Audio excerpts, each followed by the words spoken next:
Halo semua, perkenalkan nama saya Windy Kurniawan, kelas SI4501 dengan NIM 120221301. Di sini saya akan menjelaskan mengenai toxic friendship di kalangan mahasiswa. Seperti yang kita ketahui bahwa sebagai mahasiswa yang menempuh pendidikan di universitas tidak hanya akan fokus dalam mendapatkan gelar saja, namun mereka pasti juga akan mendapatkan teman-teman baru yang ada di universitas tersebut. Namun, apakah kalian tahu bahwa tidak semua pertemanan yang ada di kalangan mahasiswa tersebut merupakan pertemanan yang sehat? Namun kita bisa saja melihat bahwa ada beberapa mahasiswa yang terjebak di dalam pertemanan yang toksik. Untuk mengetahui apa itu pertemanan yang toksik, marilah kita menyimak presentasi berikut ini. Pertama-tama kita akan mengetahui bagaimana manusia sangat membutuhkan orang lain, dan juga kita akan mengetahui bagaimana pentingnya memiliki teman, dan juga kita akan mengetahui bagaimana bahayanya pertemanan toksik. Pertama-tama, seperti yang kita ketahui bahwa manusia merupakan makhluk sosial. Menurut Aristoteles, manusia merupakan makhluk sosial atau zoom politikon yang bersifat alami, yaitu manusia ingin berkelompok dan beraspirasi dengan yang lain. Sekalipun dari asosiasinya itu tidak terlalu memberikan manfaat bagi diri manusia itu sendiri. Jadi yang kita ketahui sebagai manusia pasti membutuhkan orang lain untuk saling berinteraksi antara satu sama lain, dan juga kita membutuhkan orang lain saat kita terkena masalah yang tidak bisa kita selesaikan secara sendiri. Dan pertemanan juga merupakan salah satu contoh bahwa manusia merupakan makhluk sosial. Kita sebagai manusia memberikan seorang teman karena teman merupakan seseorang yang kita pilih untuk dijadikan seorang teman karena berdasarkan landasan persamaan seperti hobi, selera, atau pandangan. Jadi kita sebagai mahasiswa memerlukan seorang teman karena pertemanan juga merupakan salah satu proses untuk mencari jati dirinya yang sebenarnya berasal dari lingkungan pertemanannya tersebut, di mana kita dapat saling berekspresi secara bebas di lingkungan pertemanannya dengan orang-orang yang dirasa nyaman dan dapat dipercaya. Tetapi kita juga tidak boleh asal menerima seseorang untuk dijadikan sebagai teman kita tanpa kita ketahui sifatnya terlebih dahulu. Bisa saja nanti kita terjebak di pertemanan yang toksik yang hanya akan merugikan diri kita sendiri. Pertemanan yang toksik itu terjadi karena banyak mahasiswa yang baru beradaptasi. Namun kadang proses pencarian pencarian teman ini tidak berjalan sesuai apa yang mereka mau atau apa yang mereka rencanakan, sehingga mereka terpaksa bergabung dengan lingkungan pertemanan yang menurut mereka dirasa kurang sehat atau toksik. Dan juga karena merasa kurang cocok dengan lingkungan pertemanan mereka kerap kali mereka terkena hal-hal yang tidak mengenakan yang dilakukan oleh teman-temannya sendiri, seperti bullying, dan berefek kepada kondisi kesehatan mental mereka. Dan karena mereka mengalami trauma dalam beradaptasi di lingkungan pertemanan yang baru, membuat mereka lebih memilih mengurung diri mereka dan menjadi pribadi yang antisosial. Sebelum kita ke pembahasan yang lebih lanjut, kita harus mengetahui terlebih dahulu apa saja jenis dari pertemanan itu. Dan juga kita harus mengetahui bagaimana sifat-sifat pertemanan yang toksik. Pertama-tama saya akan menjelaskan mengenai jenis-jenis dari pertemanan. Menurut jurnal yang saya dapatkan, ada 8 jenis dari pertemanan, yaitu yang pertama adalah kejujuran dan spontanitas atau frankness and spontaneity. Adalah hubungan pertemanan yang terbuka, di mana antara satu dengan yang lainnya selalu berkata atau bertingkah laku yang sebenarnya, dan selalu mengungkap kelebihan dan kekurangan dimiliki orang lain tanpa harus ditutup-tutupi. Yang kedua adalah kepekaan dan pengertian, yaitu atau sensitivity and knowing. Ini merujuk kepada kepekaan yang dimiliki oleh seorang teman terhadap suatu keadaan yang sedang dialami temannya, dan selalu memahami temannya di situasi apapun.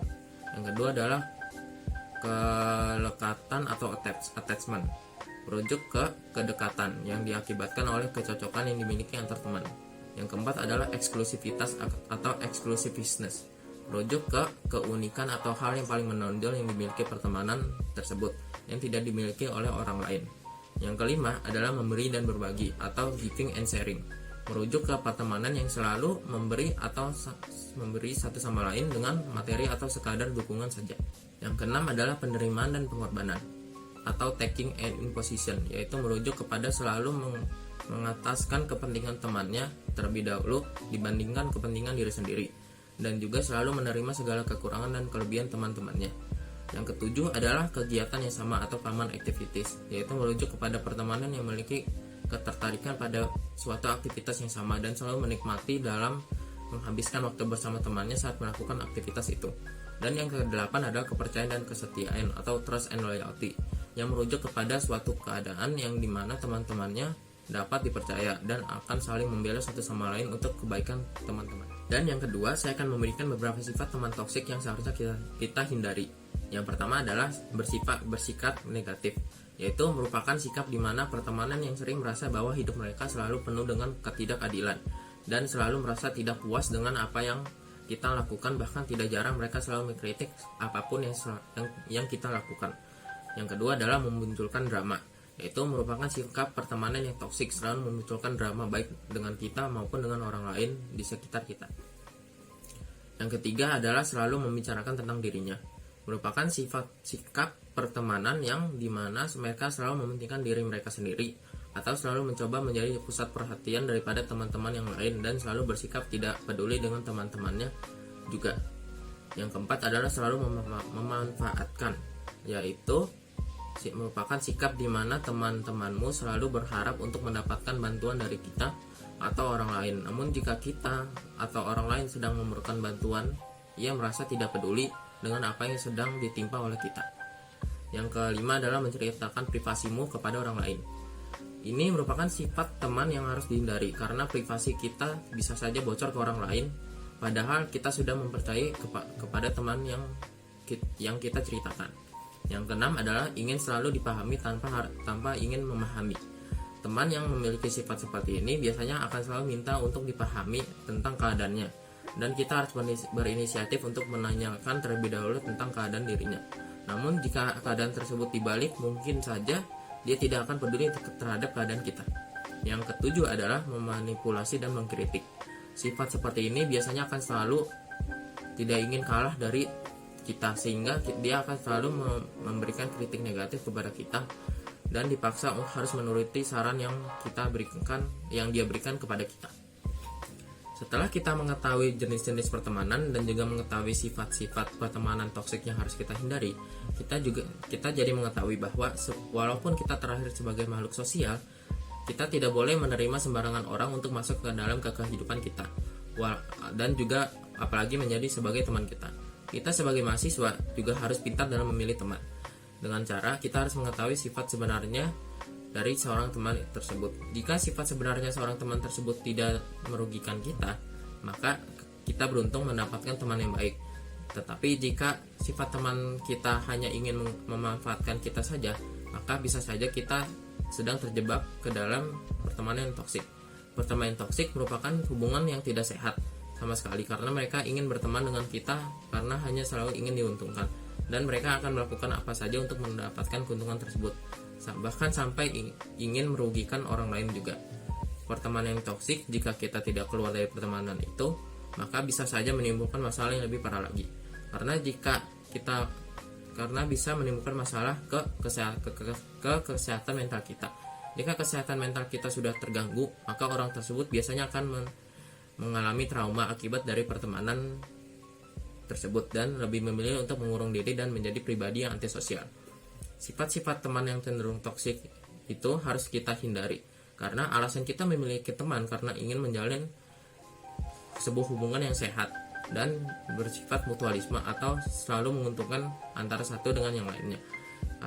Selalu peduli antar satu dengan yang lainnya, selalu ada saat kita sedang senang ataupun sedang sedih, dan juga selalu mendukung kita apapun yang kita capai dan tanpa merasa iri dengki. Namun jika teman kita hanya membawa hawa negatif ke kehidupan kita dan tidak jarang selalu terlibat konflik antar satu dengan yang lainnya, maka itu tidak bisa dibilang sebagai pertemanan yang sehat. Setelah kita melihat paparan dari pembahasan yang sebelumnya, dapat kita simpulkan bahwa kita harus pintar dalam memilih teman di kalangan mahasiswa, karena di lingkungan mahasiswa supaya kita terbebas dari lingkaran pertemanan yang toksik, dan kita bisa menghindari hal tersebut dengan melihat sifat-sifat mereka. Seperti jika teman kalian memiliki sifat yang suka mengkritik, selalu ingin dipahami tanpa harus memahami, dan suka membocorkan rahasia yang kalian miliki, maka lebih baik teman-teman seperti itu dijauhkan supaya tidak merugikan diri kalian lebih lanjut. Sebagai saran dari saya, pertemanan yang sehat adalah pertemanan yang saling menguntungkan antar satu dengan yang lainnya. Jika kita ingin memilih circle pertemanan, alangkah baiknya circle pertemanan tersebut memiliki hubungan timbal balik kepada kita. Tidak masalah jika kita hanya memiliki sedikit teman, namun mereka dapat mengerti kita dan tidak pernah iri dengan kita. Daripada kita memiliki banyak teman, namun mereka hanya ingin memanfaatkan kita saja. Sekian presentasi dari saya mengenai toxic friendship di kalangan mahasiswa. Semoga apa yang telah saya sampaikan memiliki manfaat bagi kalian semua. Jika ada kesalahan kata dalam video ini, mohon dimaafkan. Terima kasih.